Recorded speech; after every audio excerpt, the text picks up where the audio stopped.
You're listening to an Anazao Ministries podcast.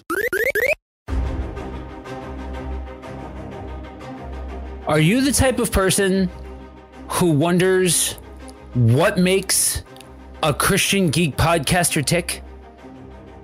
Are you the type of person that enjoys just listening to some good old-fashioned down and dirty geek talk? Well, if you are, today is a special treat for you because this is systematic geekology, and that means I am one of the priests of the geeks and your host for today's festivities. And I have a couple of special guests here with me today. I found one of your devotionals, geek devotionals, and I knew from that point on I needed to have you guys on. So I want the Kingdom, the Priests of the Geeks community to welcome Dallas and Celeste. Welcome, guys. Hello. Glad to be here. Like I mentioned, I came across, I can't remember which one it was. I want to say it was Pokemon, maybe like a Pokemon themed devotional that I came across the first time. And then that led me to finding one of your podcasts and things like that. Oh, and cool. I'm like, it's always a fun experience for me when I get a chance to have dialogue with other Christian geeks, because there's usually some preponderance of backstory there and unique perspective on how we digest geek culture as Christians and things like that. So why don't you guys go ahead and tell the community about yourselves? Yeah. Well, Celeste? I was passing the ball to you. Okay. I was just taking the ball and running. So we are primarily a YouTube show where we take geeky pop culture items to let people know that they are loved. And we also have varying offshoots of that where we have a couple of different podcasts. We have a website. We stream on Twitch. We do Bible studies. We do a lot of things, but it's all with the goal of making sure that people know that they're loved, because like we love them, but God loves them. And even if they don't want to accept God's love, we still love them. Mm-hmm. Pretty much in a nutshell. Yeah, it's funny because it almost feels sometimes when you're doing these kinds of shows, right? We are a geek themed Christian podcast. And that's a weird in between to sit in, because for some people it's far too secular and for other people it's far too Christian. Yeah. And the way that you guys just unabashedly normalize the Christian part of it is really cool. Like the first time that I heard Loose Connections at the end of the bottom shelf. Oh, yeah. Dude, I lost it the first time, especially with the bumper that you guys use. I'm like, that is perfect. I'm so glad you like that portion. Yeah, it almost feels like subverting the meta a little bit, because like it is like, you know, it comes time to do the let's think deeper about this part of it and let's reference the Bible part of it and all of that kind of stuff. So rather than, you know, dancing around it, it just you know, we're gonna tie some loose connections to this, and that's fantastic. As a whole, Celeste and I, we come from a background where you know, our conversation just should be naturally laced with Christ in some fashion. Doesn't mean we're like just Bible beating people, everything like that and whatnot, but it is like, if it's part of our life, it comes out. And so we just do, we talk about Jesus. We love him and we love our faith and we love sharing that faith. And we try not to be like the stereotypical, like cheesy Jesus juke type of thing, but we see connections to same things, and we say, hey, you know, how can we point people back to Jesus using it? You know, I look at Paul, and he's looking at the Romans. He's like, hey, look at these statues of these unknown gods. Look at the games that are taking place in this arena down the street here. Let me point you to Jesus using this. And when we look at that model, it's like, why can't we do that? Yep. Just because we're talking about anime and Doctor Strange and whatnot. Yeah, it's a perfect, when you have something like this, it's another tool to be used to be able to point people in that direction. And, you know, being able to convey that in this kind of setting, I think is important for a lot of people to hear, because there is a whole group of people that have heard things like are one of the unwritten things for that we strive for with systematic ecology is trying to show people that you can be a Christian and not be a jerk. Yeah. You know what I mean? Because a lot of people have heard things like put away childish things and those kinds of misquoting of scripture at people to try and justify why you can't be into this kind of stuff, why you can't be into games or cartoons or movies or whatever the case may be. Well, and that even touches on our origin story, you know, or superheroes or whatever, which we're not. We are not superheroes. I do not run. But Dallas and I, when we were engaged, we had our first Comic-Con here in town, and we went early to stand in line. We were there like 5 a.m. One girl had been there since 3 because we were determined to get in. So we're standing there. We'd been there for hours. We're talking to people. And a church whose heart was in the right place, even though their methods were not, started protesting a church. Not protesting a church, protesting the con. And they're yelling at people coming in, going, "You're going to hell." And the crowd's yelling back, "We know." And the people who were around us knew that we were Christians because we'd been talking about ourselves. Dallas and I are on staff at our church. I mean, it's not like we can necessarily hide that. And so they were like, "Well, are you going to yell at us?" And we go, "Will it help?" "Okay, we're just here to see the guy who played Chewbacca. Like, right. If it helps, we'll yell at you, but we don't think it's going to. So we're just going to be here and be chill." And that's kind of when we realized that this was an audience that needed to know that God loves them. Exactly. Because there are people out there telling them that this is not something that you can do. Right. And nobody's willing to step across the line and just do life with them and talk and speak life into folks. Yeah. And, you know, we're already in geek culture. We speak the language, if you will. Why aren't we in geek culture speaking it? Why aren't we speaking hope? Point people back to Jesus. When I was in Bible college, we talked about missionaries going out and learn to speak the language of the areas that they're going into. But it's not just learning to speak the language, it's learning to speak the culture. And there's this great story I heard about this missionary. It's part of an inner city program in an inner city area in California. And they were having problems with these kids. Explain to them how to define God as God the Father and help them understand that. Because for these kids, a father was the dude who went to go get milk and never came back. Or he was the guy that abused them. And they were like, so that's who I should think of as God. And so what they did is they dug deeper and they realized in culture, the person that fit the mold of a father was their parole officer. So all of a sudden, when they're talking about God the Father, they're teaching them about, God the parole officer. And like they use that vocabulary. They point out, like, look at your parole officer. Look how he examines this. Look how he exudes this example. This is what God the Father is like. And it worked. It clicked. There was a shifting that took place. And it's a matter of understanding the culture you're going into and being willing to speak that. And if you don't understand the culture, you can't speak to them. Yeah. And in geek culture, there's definitely a language. There's definitely an understanding of what is and what is not. And there's so many people in the church who instantaneously just want to go, to 11 and just in good intentions and the desire to be holy and desire to be sanctified. They kind of go hyper one direction. And it becomes a bad thing because instead of us pointing people to Jesus, now we're just being as bad as the Pharisees. Yeah.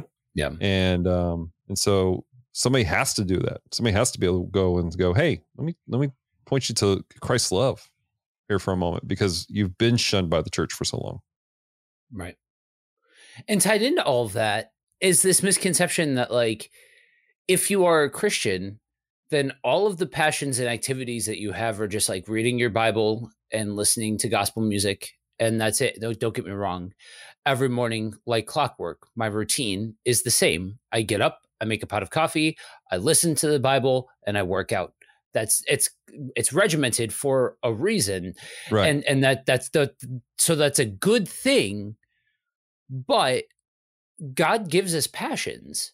Right. God gives us things that we enjoy, a personality for us to cultivate and things like that. And so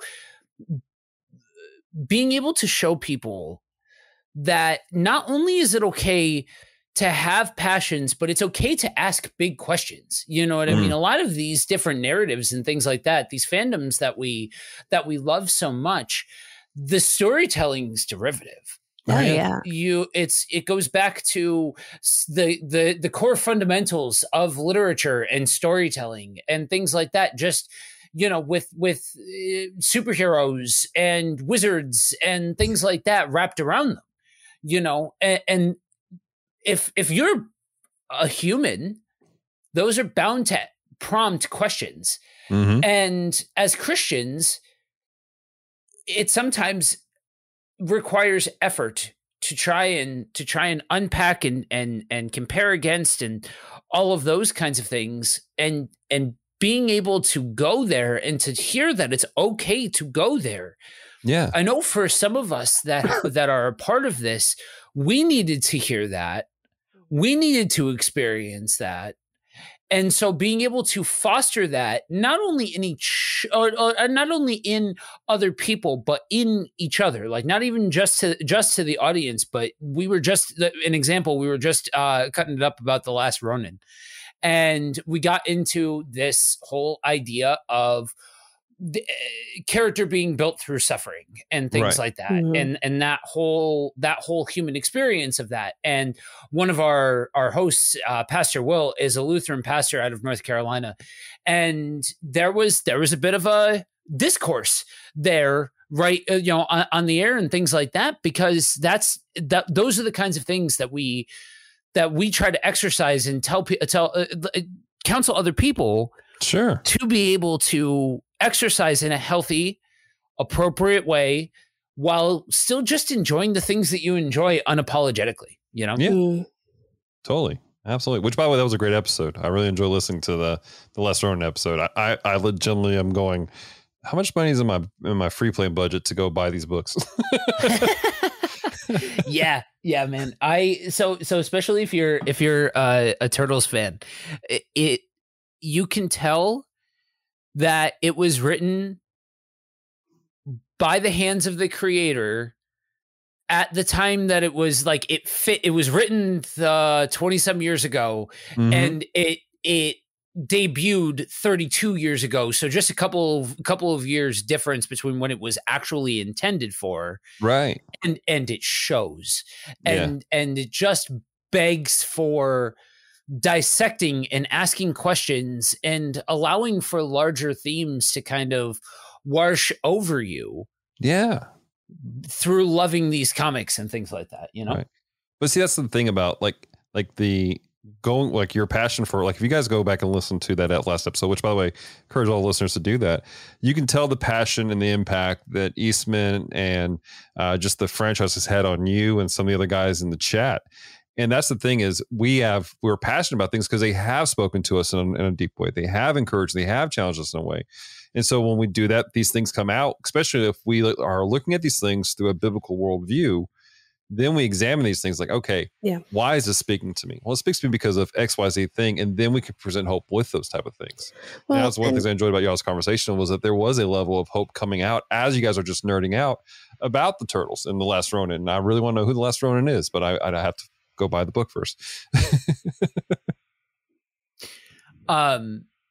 So we've covered the kind of the genesis of how you guys started doing this and things like that. I will say you guys may in fact be the only podcasters that I know that do more shows and do more stuff than I do. That's the running joke on here, that you can find me just about everywhere because I'm so active in live streaming and broadcasting and different things like that. And I started digging into all of the different projects that you all have.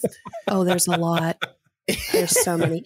Well, and the joke for a while was that every time we announced a new podcast, we were like, hey, it's the 531st podcast. Right? Yeah. Yeah. It's I feel like how I've heard other people talk about tattoos is how I feel about shows, about adding shows onto the docket and things like that, because it always feels like there's more to say. You know what I mean? And especially for something like this, for me, the rest of the gigs that I do, like I was on a stream earlier today that was talking about the weightier matters of the events of the last couple of days and all of that, and unpacking all of that, and so much of it, it's good stuff that needs to be talked about. It's all stuff that is needed but heavy. This is just fun. This is just getting a chance to cut it up about the things that we love and how it impacts us and things like that. You know what I mean? Yeah, totally. Absolutely. Yeah. So rattle off for the people, so that for those that are interested in hearing more for you guys, what are some of the shows that you guys have going on? Okay. Well, we have the primary show, Geek Devotions, which is on YouTube. Yes. And that's where we put out weekly devotionals based in geek culture. Yeah, those are the video stuffs that we do. So there's that. Celeste, you just started a new podcast. What was that one? We read Allegedly, where me and two of our friends who are also bookworms make each other read books, and then we talk about it. So it's only a once a month podcast because it was the 551st podcast. And I went, I can only record maybe once every few months. So we have to only do one. That, and we're not doing, like, some of these books are pretty big. I think one of them was like 550 pages, which, you know, if you're a fast reader like me, is like a weekend, but some of us are not. And then there's also, you know, life. You can't just stay hidden away and read a book. Right. As much as that would be nice. So we have that one. Yep. We have Com Talk, which is our main podcast that we do, which is kind of it's broken up into a couple segments. Yeah. Com Talk started off where it was just Celeste and I wanted to be able to give voice to people, because we have people who wanted to be able to speak into our community, but they could not do video. You know, you put a video camera in front of people, and sometimes have you ever seen Muppets from Space? One of you guys talked about Muppets from Space in your podcast last week. I love, first off, best Muppet movie ever, hands down. I'll fight you for it. But the scene where Miss Piggy first gets her shot to be the news anchor, and they go 5, 4, 3, and they point at her, and she goes, oh, it just freezes. That happens to people a lot. And there's a couple people in the early genesis of Geek Devotions where we're like, we want to put you on camera. And they're like, what? Hello. Thank you for letting me talk to you today. It was just bad. And so we started our podcast, Com Talk, to give voice, because they will talk and they have so much value to give to our community. So we started that one. And then in that one, we have 2 segments. We have a segment called Bees, Views, and Reviews, where my friend Branson reviews family-friendly, typically, but tries to do family-friendly, faith-based comics, because he got tired of not being able to share his love for comics with his kids. He hated sitting there and looking at his comics, and then his son come up and go, oh, this is too mature for you. And he's trying to find stuff that it's not kiddie. It's not, you know, baby's first comic, but it's something that his son, if it came in his lap, it would be okay. Yeah. And he knows there's a lot of parents out there who ask the same questions. So he created the show within our feed about that. And then he's also an artist, so he has an interesting perspective. Yeah. And then we have another show that's about to sunset, actually. Unfortunately, we have the last episode airing next week, and that's within the same Com Talk feed, called Primitive Rhythm Machine, which was a music review podcast, which was really great. And some really cool interviews came out of that one, including our guy John. He interviewed the guy in charge of Rottweiler Records. I don't know if you're familiar with Rottweiler. Yeah. And So, but just several things like that. And then we have the one you mentioned earlier, The Bottom Shelf, which is a podcast where me and three of my friends, we talk about terrible movies. We watch them so you don't have to. And we reviewed Plan 9 from Outer Space, Attack of the Killer Tomatoes, Battlefield Earth. That was terrible. Huh? The movie we don't talk about. The movie we don't talk about. The Last Airbender. The Plan 9 from Outer Space episode, I shared it with the two other guys that kind of lead the charge within SG, and the three of us. That's what their introduction was. That was the first one that I listened to, and I'm like, I have a soft spot in my heart for movies and content where you can like see the strings and stuff like that. Like it is fantastic. That's what got me into Godzilla. That was the first Godzilla stuff that I saw, was when you can see the literal strings and things like that. And then to hear you guys ribbing on this movie that is, you're right, it's categorically a terrible movie, but it's kind of like Mortal Kombat Annihilation in that way. You have to go into that's awesome. That's fantastic. That's probably my favorite bad movie of all time, because honestly, like Mortal Kombat 95 came out right at the right time for me. I was dead on for me and my love for Power Rangers and all things martial arts and all of those kinds of things. So for me, when Annihilation came out, it was another Mortal Kombat movie. And so like I didn't have my big brain on when I was watching it. It was basically the equivalency of me taking my action figures out of the toy box and just smashing them together for like 90 minutes. It's fantastic. But now you can look back, and if you freeze frame certain shots, you can literally see the editing collapsing on itself in some of the places. It's phenomenal. There's a scene where Raiden comes in, like the shot, you can see, you're looking at the shot, and then Raiden just appears in the like, it's just so terribly cut, and it's fantastic. Doesn't make no sense. Nope. So what Dallas doesn't say is that he did this so he has a reason to watch some of these bad movies, because there are some I just refuse. I refused to watch Attack of the Killer Tomatoes. I was in the room.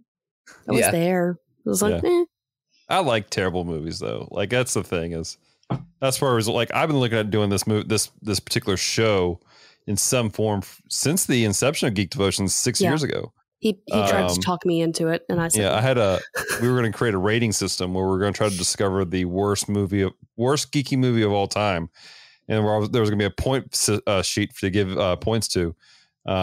Just never materialized, and then last year, John Haryu, who is he's the DM for the podcast that Celeste is on, called Playing Games with Strangers, which is an actual play D&D game. Yeah, not connected to Geek Devotions, other than me being in it.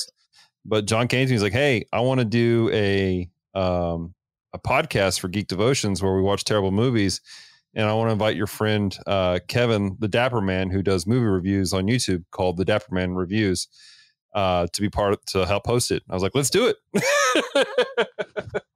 That's awesome. That's how it happened. Yep. Oh, that's fantastic. So John's the reason we start a lot of podcasts. Yeah, so legit, this has become my reason for getting a chance to go and see some of these movies and do some of these things and all of that kind of stuff. I'm doing it for the podcast. I promise. Yeah. It's just for the podcast. You know what I mean? So gotta ask, what are some of your favorite fandoms? I can't pick between my children. You said some, babe. Yeah, multiples. I am a big sci-fi nut.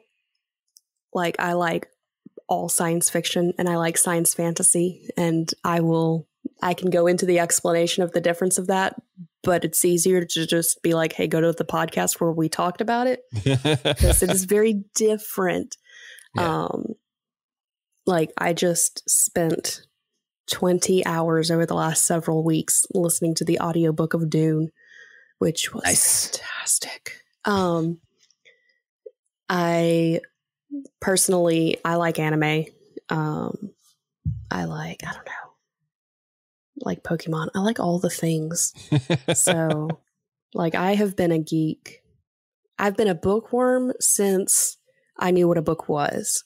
And I have been a geek since I was about 16 when my dad married my mom and went, "Oh, you like to read? Let me pass you stuff." And he started passing me more like fantasy, and really enjoy fantasy too. So basically all his stuff that he was into, I was like, "That's cool. What's this?" And then I just got into everything else as well. That's awesome. So you'll be very happy to know that this is for SG. This is the year of Lewis. We're going through C.S. Lewis's stuff. The main anchor for it is the Narniad, and then we're doing some of his more theological works, and then we're talking about Screwtape and a bunch of his stuff throughout the main feed and the Patreon feed. Nice. And are you doing the space trilogy? Yes, that's part of it. Nice. It's later on this year. We're going to be doing an episode between another one of our co-hosts, Josh, who's the editor. That he is a very big fan of the space trilogy. I am a very big fan of the Narniad, and we're going to be doing a geek debate about which one's better. I'm going to tell you right now, book 3 of the space trilogy, it crashes pretty quickly. Yeah, the third book's rough. Book 1 and 2 are great. Book 3? Yeah. Yeah, I've gotten through book 1. I haven't started book 2 yet. And it's really good. It's just different than Narniad. I'll give that. Oh yeah. But like it's funny because I low key it didn't start off intentionally this way, but there's been other co-hosts on throughout the year so far with the different Narnia episodes, but I've been the constant voice because right after I got saved in 19, I got injured. And so I was laid up for a while, and that's when I found Narnia. And I powered through all 7 of them, and I fell in love like that. Yeah. To Nice. me, I am the type of person that says my usual hot take is that Lord of the Rings is an inferior work to Narnia. Celeste's about to throw hands. No, I'm not. I'm reminding myself that this podcast is not about debating. So, but yeah, one of the things that we've been doing is comparing the books to the movies and all of that. And the movies, they hold a special place in my heart. They are what they are. I think they're beautiful. I wish they would have just Harry Pottered that situation and just powered through and got those same people through and did the through line through the entire thing. Because I think they got some really powerful acting out of that trilogy that they made. But infinitely so, the books are better. Like Lewis just captured something that is just so magical in those books. And yeah, you can say, and that's the big thing that we keep coming back to and in the episodes is it's reflecting truth. It's reflecting a greater story. Word. You know what I mean? And that's ultimately, we're seeing glimmers of that wonderful truth that we all hold so dear that really gives it that magical quality. But his style of storytelling allows for you to live in this world. And for me, I'm a sucker for that. And I wish I could read a little bit faster because books have a tendency to be a lot better at providing a lived in world experience, whereas not a lot of movies or TV shows are able to capture that same sort of atmosphere. By the way, there's a contingent of our audience who's thrilled to hear you use the term bookworm, because that's the one fandom we have not been able to capture a full-time host to be able to talk about. So the fact that you're even shining some light and giving some love to the bookworms, when Dallas told me that was what one of your fandoms was, I was like, oh, part of our audience is going to love you. Well, and I always tell people, like I said, I was actually talking about this with my mom recently because I read a book for our book podcast called The Enchanted Hour, and it's talking about it's a nonfiction book. It's talking about the benefits of audiobooks, Right. especially in children, but in general with everybody. And so I was talking to my mom about it, and I was like, well, how old was I when I started asking you to read? Because I had this story that she and my grandmother had always told about I would grab a book and I would, if they didn't pay attention to me and read to me as soon as I wanted them to, I would hit them with the book. Apparently, I did that before I walked. Nice. I would crawl to a book and grab it and hit it. So I have always been a lover of stories. And once I learned to read, there was no stopping me. I went from, like, I vividly remember this because I was older when I learned to read, and I have dyslexia and a couple of the learning disabilities that make reading a interesting thing for me. But I remember something clicked with the words, and all of a sudden I went from reading like See Spot Run to I'm reading Little Women and going, where's the rest? Huh. So something in my head just clicked. So I think I have, I'm down to 4 right now, books going at one time, not counting the manga I'm about to start. That's Which funny. is nice because I am dyslexic, so I like reading manga because it makes more sense to me. Yeah, It's I can backwards. see that. That's It goes funny. right to left instead of left to right, and so my brain goes, "Oh, something makes sense! Yay!" Finally, all right. Yeah, exactly. That's That's cool. cool. So, but yeah, I'm really into sci-fi as a whole. Less fantasy, more sci-fi. We're actually talking about that. Like, I just can't get into things like Lord of the Rings and like Wheel of Time and stuff like that, because half the time I'm looking at it and I'm going, when do they bathe in this? Right. How nasty is their face right now? Like my brain just goes there, and it's not my thing. I'm more into science fiction, space age stuff. I love post-apocalyptic movies and shows and games. I love anime. And that's a big part of my life is anime and comics. I'm not a big bookworm, but I'm a really, really slow reader. And so it's hard for me to maintain a book, because I have to read lines several times to really be able to get it, understand, which it's great for when I'm reading something I have to study. But for just pleasure, it's hard for me. But like comics and anime, or manga rather, they just kind of jump off the page for me because of the visual cues with everything else, especially when you have a really great artist who's working through the manga, like Kira Toriyama, and those guys did fantastic jobs with their mangas.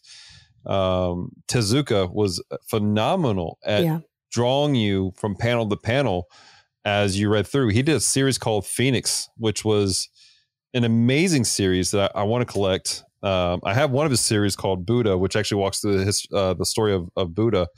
But he has this one called Phoenix, where the first book takes place at the beginning of time, and the second book takes place at the end of time. The third book takes place right after the first book ends.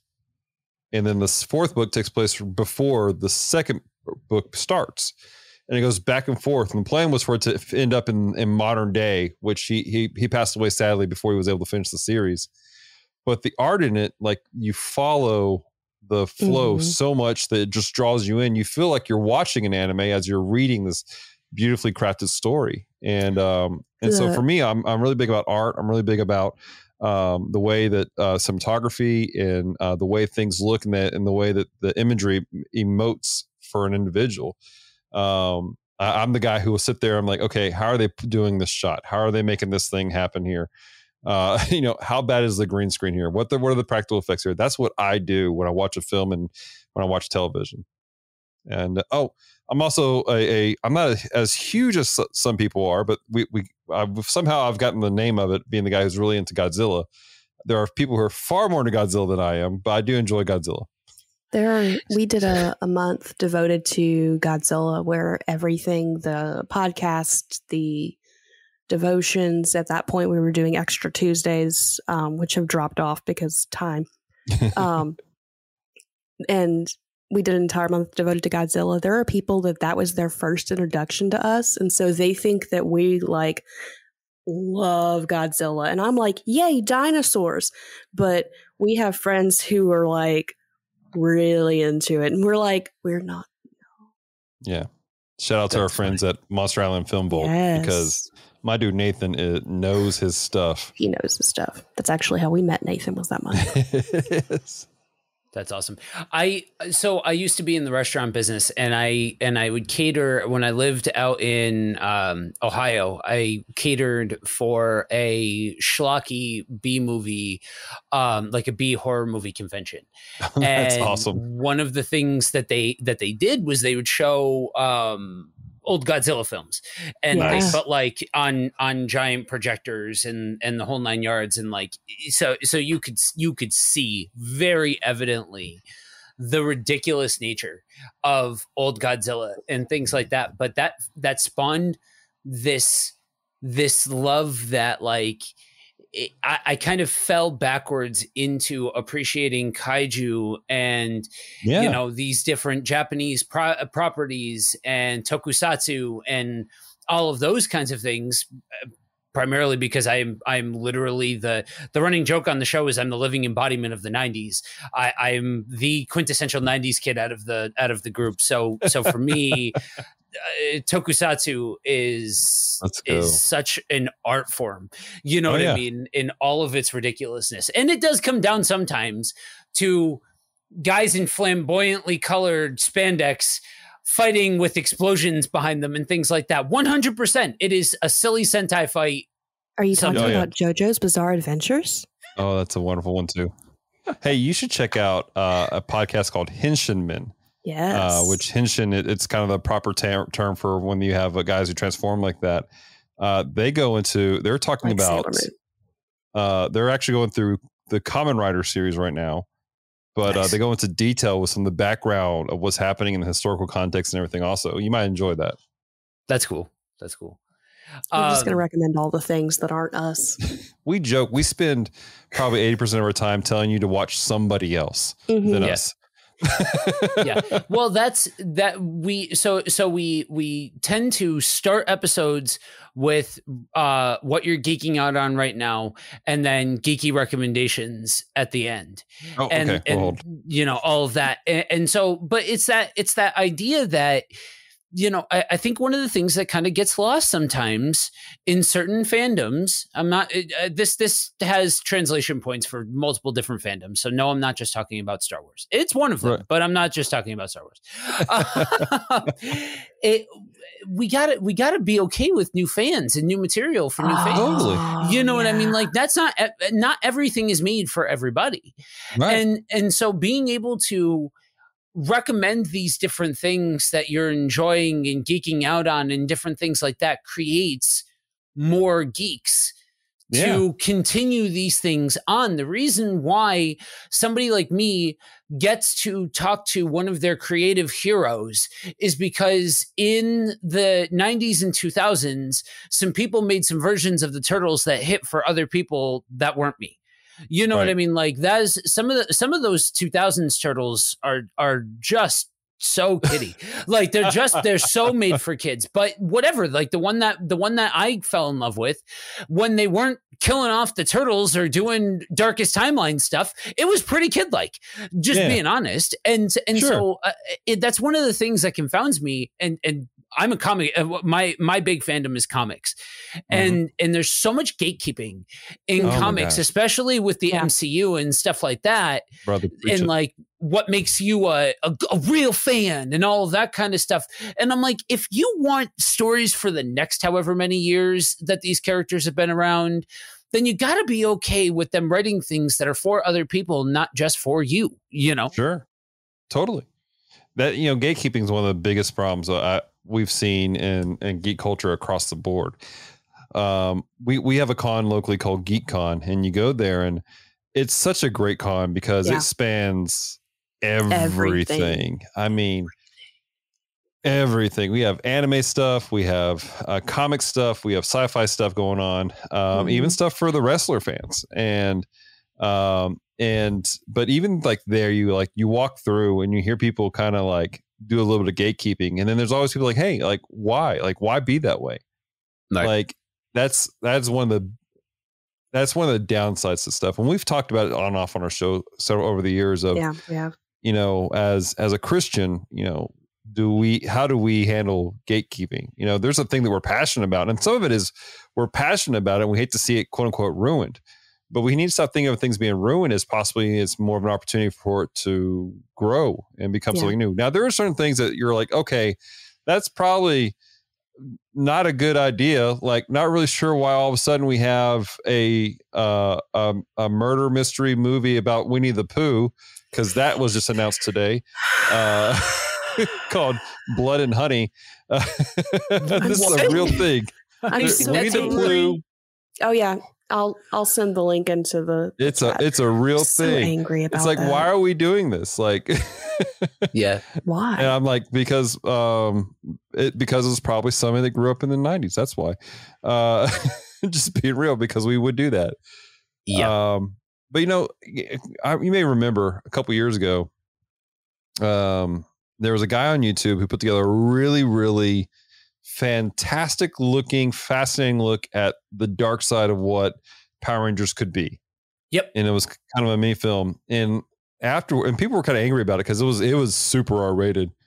And Jason David Frank came out and he was like, look, I get why you did it. And I'm paraphrasing heavily. He goes, but you have to understand that when you have something like that, there's a property that's connected to people in a real way. And you have to be honoring of that. And I think that gatekeepers have taken the love for something too far. Yeah. Because I have a desire to protect something that means something to them. At the same time, some people do take things too far and forget to honor the spirit of what's being created. And so there's this balance that goes back and forth between what we're creating nowadays and honoring the spirit, but also allowing it to grow and become something new. Yeah. You said it so eloquently. It's a fine line, right? Have you guys seen, are you guys horror fans? Celeste isn't. I've watched several. I enjoy it every so often. I'm not I've watched probably more brain damaged productions than I should have when I worked at Hollywood Video. I have a pretty fine line of horror, and it pretty much ends with vampires. There you go. We do like vamps. We do like vamps. But yeah, so not as much though. I did watch Ankle Biters though. Have you heard of Ankle Biters? I have. Midget vampires, baby. Yeah. I had to rent it. No, you didn't. So Scream, the last Scream movie that just came out, the big thing was that it was kind of a wink and a nod against toxic fandom and all of that. And it satirized toxic fandom and stuff like that. But it did so in a way that was really clever, but offensive to some people, because it straight out says, how can fandom be toxic? It's the things that we love. And there are some people who think that way. But the reality is that if you have somebody who's creative and they create a thing and everybody loves it, that's wonderful. Now we need to be okay with somebody else creative coming along and doing something different with that same thing. You know what I mean? For me, I loved the dark, would I want an entire series and cinematic experience and the whole 9 yards? No, I thought it was a really cool indie project done by somebody very, very well, just shot really well. I thought the atmosphere was really cool. And it was just a really cool what if story for characters that had already been established. You already have all of this time spent with these characters and things like that. And I think there's beauty in something being generational enough to speak to different people in different ways, to do different things with it. That, and some of the same people that were crying afoul of that were some of the same people that along the way said, I want an adult Power Rangers. I want a Power Rangers with stakes. Well, that is what a Power Rangers with stakes looks like. You know what I mean? I will say they really turned the dial up. I'll give them that. You know what I mean? They do not pull punches. but it's a Power Rangers universe with stakes. It's part of why I love I've recommended a couple times on the show, the Power Rangers, the audio drama that's put out by a group called Scyther Inc. that does different audio dramas for different fandoms and different things like that. They've got an X-Men one, and they've done a couple of other different things. And it's like, spoilers, Chicago gets totally obliterated by Lord Zed, and like millions of people die in it, and it's stakes, you know what I mean? Right. And that's not for everybody, but it's something that creates new fans and reaches different people, and it's for somebody. It just doesn't have to be for us, you know? Right. Yeah, exactly. I think a lot of people who really get angry about it are probably coming from the point of view like, well, but this is for kids. Well, I mean, you're a parent, so don't let your kid watch it. Yeah. Plain and simple. You know? Yeah. Don't just, and that's the problem is I think a lot of people they want to go blindly into things. You have to go, okay, well, what is it? You know, that one of the complaints that people had about Doctor Strange was that it was so dark and so much. I mean, it was basically Evil Dead Part 4, and in a lot of ways, and that's why I loved it. Yeah, exactly. But people didn't know that. They're going, "Oh, Marvel, I can take my 5-year-old." No, pump the brakes. Right, Mom, Dad, read why it's PG-13 for a second. Please pick up a Doctor Strange comic book. Well, I think it was you that I saw on the socials make a post about that after after Multiverse of Madness came out. Like, you need to understand that Doctor Strange is a horror book. Like that's usually where you have the crossover with the Cthulhu verse and all of those kinds of things. And you have a lot of kaiju stuff, and you have a lot of dark magic stuff, and all of those kinds of things. So, the obvious argument is, you know, your average run-of-the-mill parent of the average run-of-the-mill 5-year-old isn't going to pick up a comic and isn't going to know one superhero from another. But Google's a powerful thing. You know what I mean? That Google machine that we all have in our pocket. 20 seconds, and you have IMDb. I mean, it has a whole parent guide, which, to be honest, I trust more than some other parent guides that are out there. Yeah. Yeah. So what are you guys geeking out on right now? I'm watching Bleach right now. Yeah. I don't know if you remember Bleach. It was from the early 2000s anime series that lasted forever, and it's coming back. And so I'm like, coming back. Yeah. Hunter x Hunter is coming back. I'm still confused by that. I am too. Hunter x Hunter is coming back? Hunter x Hunter is coming back. The creator announced it like this week. Yeah. He created a Twitter account just to announce he's doing new chapters of Hunter x Hunter. But anyway, we're watching Bleach right now. We're on episode, I think, 120 right now. 121? Something like that. We watched several today. So we're geeking out about that, watching that all the way through. I've been watching How to Keep a Mummy. Yeah. Because it's adorable. It's an anime. I'm not sure I've ever heard of it. You're going to have to explain the one, babe. So I have a thing where I just like everything adorable. It doesn't matter if it's meant for me or not. If it's cute, I think I love it. I just want you to know my wife is vibing real hard with what you just said. So, but it's a anime about a kid whose dad is a archaeologist, sends him all these weird things, and he gets this coffin that looks like it should hold a vampire, and it's a mummy, and the mummy is like maybe 6 inches tall, and he's like, what am I going to do with this mummy? And the mummy's like, don't send me back. But it doesn't talk, so it's all like in this little squeaky voices, and it's adorable. So that's what I've been doing since I finished Rating of Kings. What did you say? Since you finished what? Ranking of Kings. So for my birthday this year, I got Crunchyroll. So I've been watching all the animes. But it's a fantasy-based anime where this young boy is deaf, and his dad dies, and then the advisors determined that because he's deaf, he can't be king. So they give it to his brother, but then there's a mirror that's like controlling things. And it gets really intense and really in depth, but it's also strangely one of the most wholesome animes I've seen in forever. It's weirdly like wholesome yet bloody. Yeah. It's like, oh, wholesome yet bloody. There we go. You just have to watch it. It is the equivalent of slimy yet satisfying. Yes. Yes.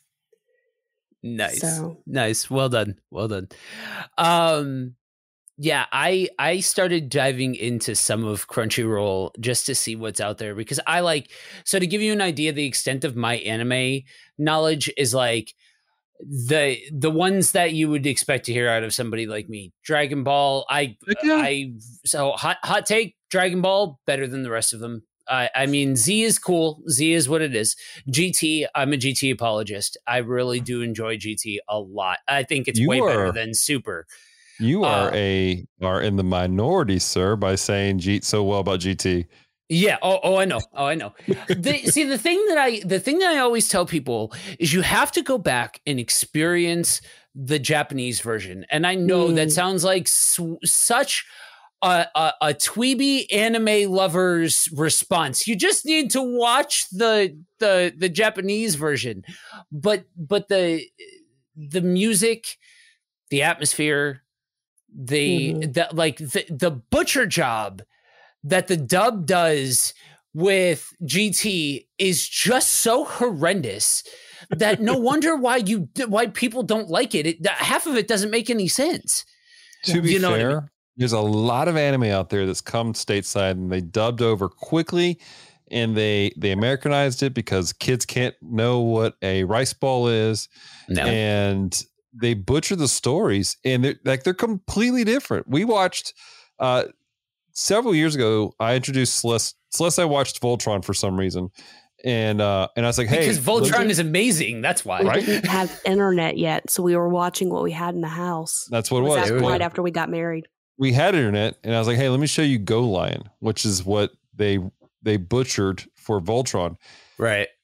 So much more intense. Mm-hmm. Much more interesting. Yeah. Even Power Rangers. I'm with you, man. I love me some Power Rangers. The Mighty Morphin all the way. I'll every so often, if I can, I'll catch some of the newer stuff. But you go back and watch Super Sentai. Yeah. Oh my gosh. Like that's intense. especially Zoo Ranger, the one that Mighty Morphin is based off of. Mm-hmm. Like there's death, there's stakes, there's weight to things that happen and stuff like that. Yeah. Some of it's ridiculous. Some of it's slapsticky. That's why I think Kamen Rider is a bit of an acquired taste because I think that one leans a little bit heavier into a little bit more of that slapstick comedy sort of Japanese comedy trope of those kinds of shows. But like when those kinds of shows are good, they are absolutely stellar, you know? Totally. So we like to watch things, especially old anime from the 90s with the dub and the sub going because the subtitles inevitably are based on the Japanese, but the dub is in English. So then you can tell the differences and see the divergence of like, oh, they've inserted this word or that's not what they said or why'd they do that? It's not so big now in most modern day anime. But the older ones, it's pretty vast. Night and day. Yeah. But yeah, so around that same time when Dragon Ball Z was big, I was watching stuff like Big O, a little bit of Cowboy Bebop, not as much as some. TJ would be having a field day in this conversation right now because he's our resident anime guy. And even if my brother-in-law is listening to this, he's having a field day with this conversation. I think this is the most sustained anime talk that we've been able to have because I said this about Celeste and now saying this about you. The fact that we can talk about anime on the show is scratching an itch for a contingent of our audience that doesn't get scratched on a regular basis. You know what I mean? I'm happy to be a back scratcher. Yes. I would suggest an anime for you if you are open to it. seeing as you're a big horror fan, you should check out Parasite. Yeah. Parasite. Okay. Parasite. You would like Parasite. Too much for me, but I bet you would love it. Probably Parasite, Jujutsu Kaisen, which is a modern anime. That one's a modern anime. Yeah. Parasite's not that old. Well, I don't really know how old the anime is because I was reading the manga back in 1996, and I was way too young to be reading it. I've stopped questioning judgments that happened on things you were allowed to read and watch. So to give you an idea, I saw Nightmare on Elm Street when I was 5. All right. So I'm right in that same book. I was actually part of what made me really enjoy Bottom Shelf. Is one of you guys was talking about that, of like, because you constantly hear it, right? When you say stuff like that, it's one end of it. We already talked about the whole, some of how being a part of geek culture in Christian culture kind of makes you a pariah in certain circles, but also like saying stuff like, I was listening to guys like Bob Dylan and Johnny Cash and Tom Petty when I was knee high to a grasshopper. One of my first guitar solos that ever got stuck in my head was Boston's More Than a Feeling. Right. And like watching stuff like Nightmare on Elm Street. Now, mind you, this is not me sitting here espousing the virtues of letting your kid watch those movies. 5-year-old. Nightmare on Elm Street, not sponsored by Geek Devotions or Systematic Geekology. Disclaimer. Right. But I do think that there is room for a conversation to have about that moving goalpost of when a kid is mature enough to take in certain types of media and different things like that. I do think that's a sliding scale. Totally. 5 is very, very high on the one side of the scale, 100%. But you move on. Kid, let's watch Saw together. I mean, yeah, right. It falls under we talk about this on our show often about what you can handle. Yeah. Celeste cannot handle Nightmare on Elm Street. I find the story fascinating because I've had someone explain it to me. But if I was to watch that, it would open up things in my mind that I can't handle mentally or spiritually. Now, you can handle it. Great. That's awesome. But knowing your boundaries and in turn, knowing your children's boundaries and what's going to cause them to wake up screaming from nightmares and what's going to cause them to have giggles, that's the thing of parenting. Yeah. We had a conversation with one of our podcasters, John Haryu, because I say one of our podcasters, we have a team of individuals. John's on the bottom shelf. But on the ComTalk feed, we did a month called Cthulhu, where all of our devotions were based off of Cthulhu based stories. Lovecraftian fiction. Lovecraftian fiction. And so, Lovecraft comes with a lot of baggage. He was a racist crackhead. Yes. And so when we did not shy away, we said he was a racist crackhead, plain and simple. But he created a genre that people have connected with. And so John, he loves Lovecraftian fiction, loves it. In fact, tomorrow night for Playing Games with Strangers, he's hosting a Call of Cthulhu game instead of their normal D&D. And so, but we interviewed him for ComTalk and we're talking about Lovecraftian fiction. And I asked, like, man, how do you balance this out? Because he's into horror movies across the board. He loves all this stuff. It's like, how do you balance this out with your faith? And he's like, I don't eat cookies all the time, but I enjoy cookies. I understand that I need to have a balance in my life of what I do take in and what I don't take in. And if all you take in is straight trash, well, yeah, you're going to be messed up spiritually, emotionally, and mentally in a lot of ways. And you have to know your boundaries. The Bible says, work out your own salvation in fear and trembling. That there's a lot to talk about with that verse.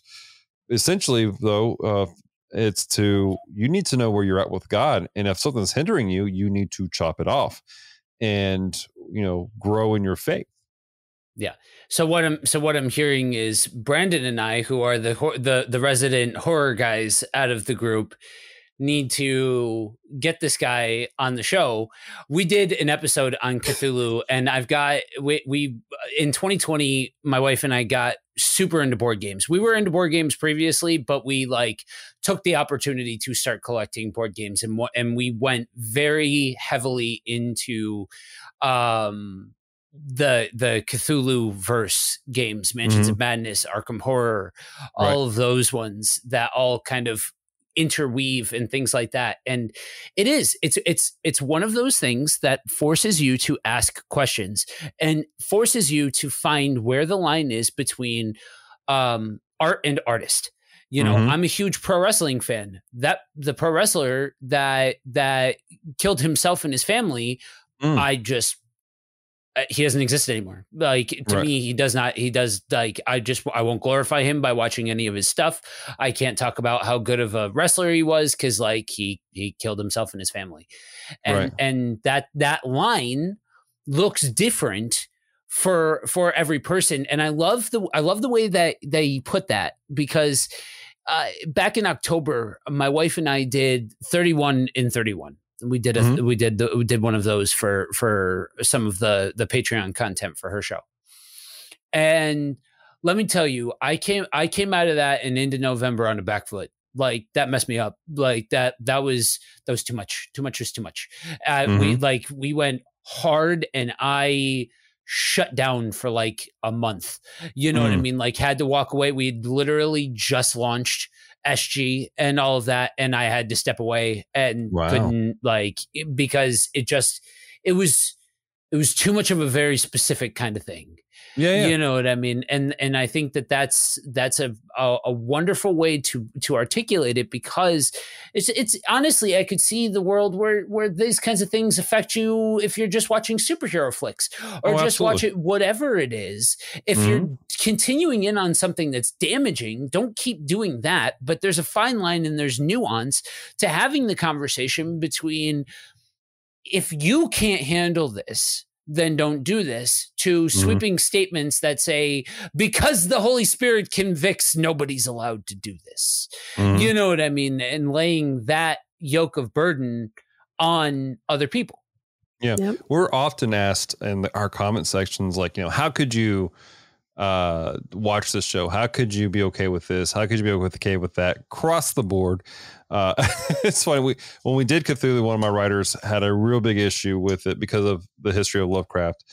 And he was one of my writers. He's the big reason why we did a whole month devoted to Star Trek.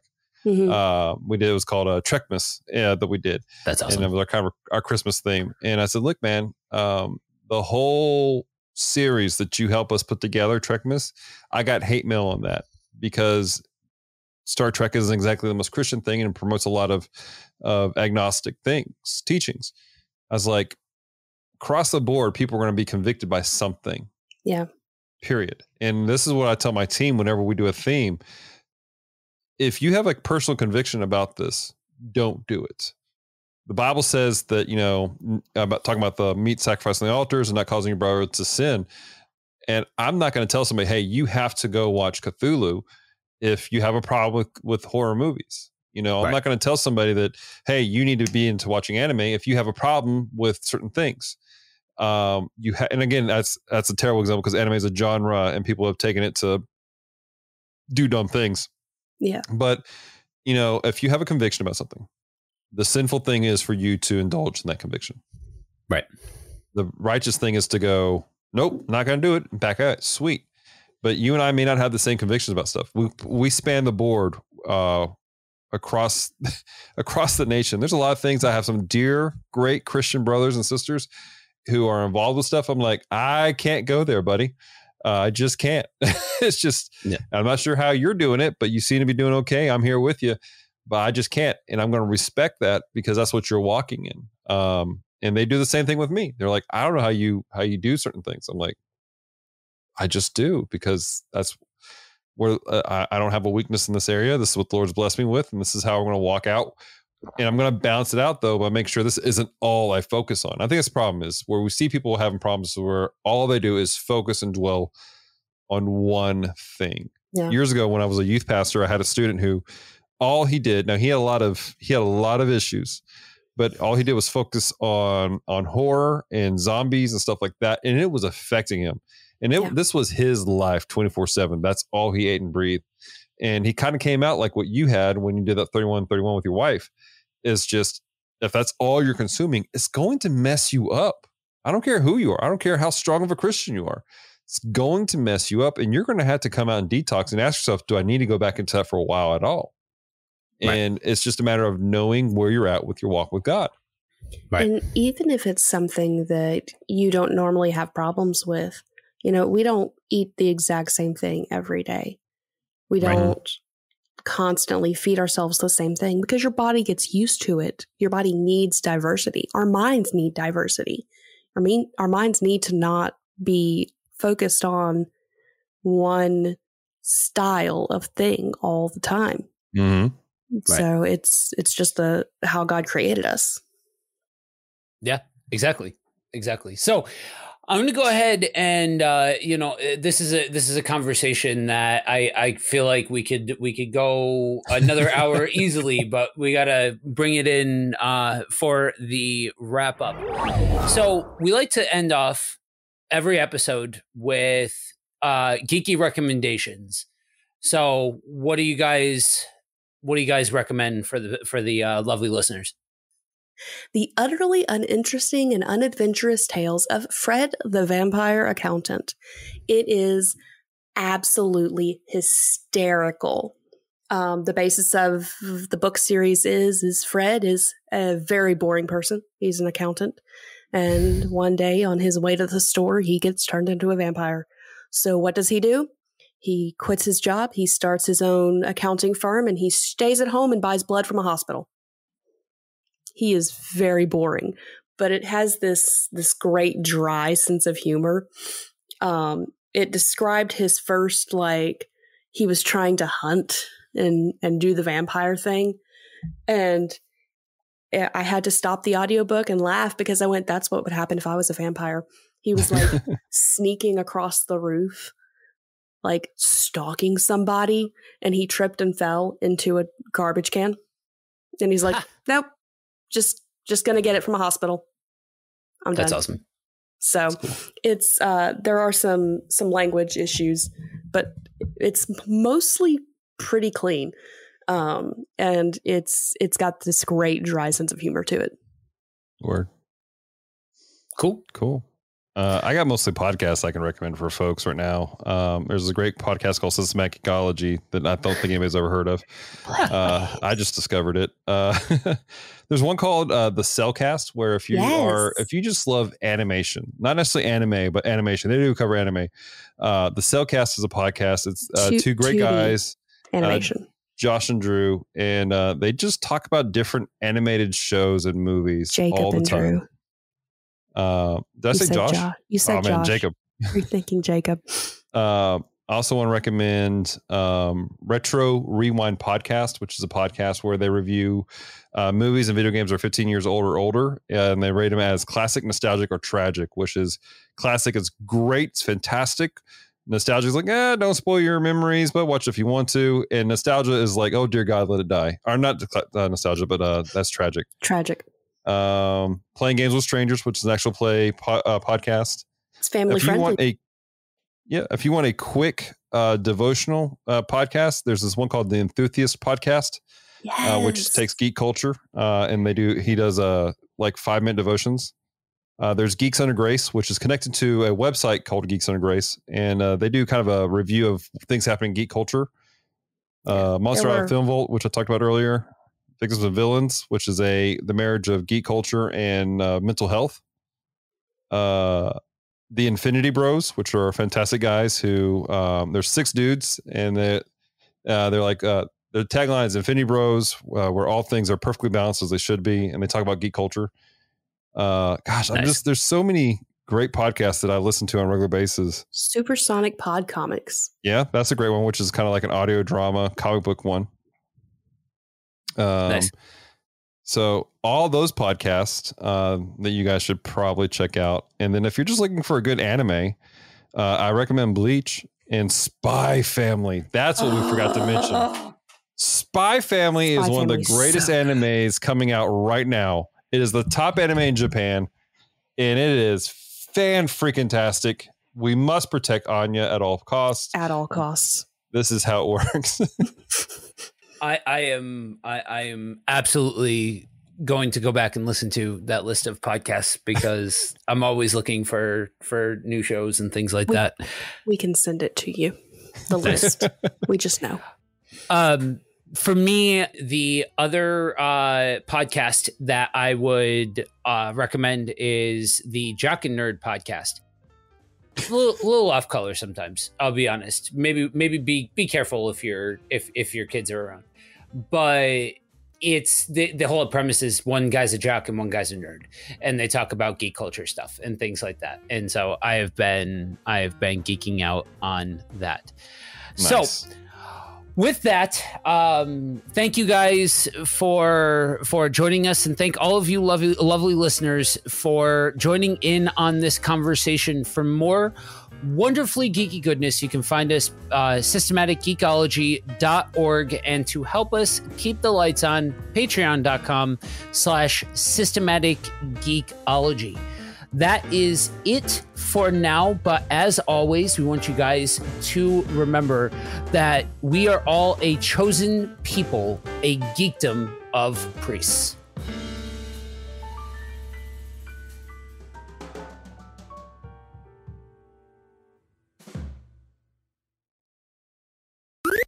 This was an Anazao Ministries podcast. If you enjoyed this show and would like to learn more about our network, be sure to check out the Anazao Ministries Podcast Network.